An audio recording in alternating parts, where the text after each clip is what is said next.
Ubuntombi bakhe. Ubuntombi bakhe ababucelanga, bafike bathatha ngolunya ababuzanga, bawatshabalalisa amaphupha benganakanga, baziva engcolile sengathi naye akazithandanga. Seke mane sibuza imibuzo, besiyaphi ngobusuku abasale ngabaxelelanga. Abahlobo bakhe bamshiyedwa bambizanga, kube engazinto enazo neentloni nobuhle akabuzanga. Bagqibele bejikela ngaphaya ababuyanga, seke zisola ukuba kutheni angalandelanga, naye indlela ekhaya akayazanga. Kodwa ndicela nimxolele kuba inyaniso ngabahlobo akayixelelwanga, ukuba ngabanahanisa bangamkhathalelanga.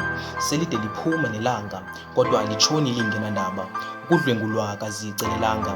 Ndithetha ngonobuhle abambonileyo abamncedanga, owu eli lizwe alipholanga. Thethelela sombawa amanina akakhuselekanga, zontsundu ndicela nibazi indlela behlezi ningathi andindivanga. Indlela abathatha ngayo ubuntombi bakhe andiyithandanga, ubulungisa kwelikanobuhle ityala abenziwanga.